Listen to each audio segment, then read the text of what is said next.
घटनाएं जब घटती है तो किसी एक के लिए नहीं बल्कि पूरे मानव जाति को संदेश देती है।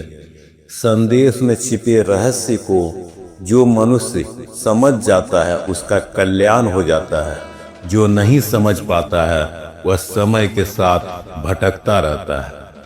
आइए हम और आप मिलके उस संदेश को समझने का प्रयास करते हैं।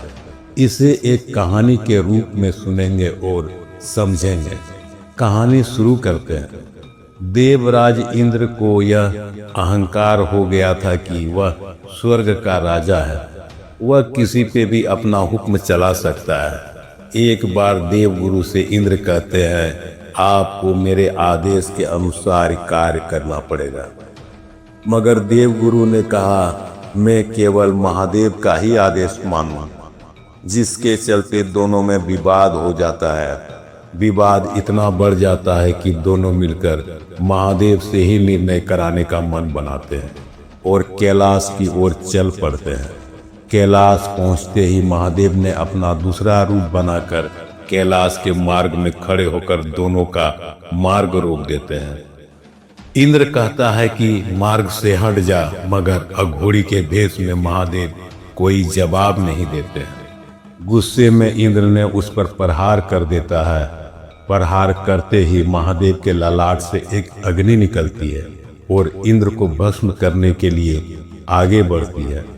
यह देख देवगुरु महादेव से क्षमा याचना करते हैं कि इंद्र को क्षमा कर दे।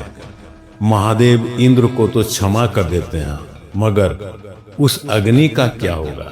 महादेव उस अग्नि को सागर में फेंक देते हैं, जिससे सागर में उथल पुथल होता है, जो कि एक नई घटना का संदेश था। उस अग्नि से एक बालक का जन्म होता है। समुद्र देव उस बालक को अपनी गोद में ले लेता है, मगर उस बालक का तेज समुद्र देव से सहन नहीं हो पाता है। वह सहायता के लिए ब्रह्मदेव को पुकारते हैं। ब्रह्मदेव प्रकट होते हैं और उस बालक को अपनी गोद में ले लेते हैं। अब ब्रह्मदेव भी बालक को संभालने में असमर्थ था।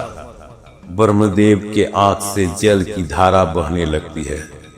ब्रह्मदेव को दैत्य गुरु शुक्राचार्य को बुलाते हैं और उस बालक के पालन पोषण का जिम्मा देते हैं और कहते हैं कि उस बालक में असुरों के सारे गुण विराजमान हैं। इसे असुर का राजा बनाए। इसने मेरी आंखों से जल की धारा निकाल दी है, इसलिए इसका नाम जलंधर होगा। मैं केवल आप लोगों तक अच्छी चीजें लाने का प्रयास करता हूँ। अब आपको अच्छी लगी हो तो एक लाइक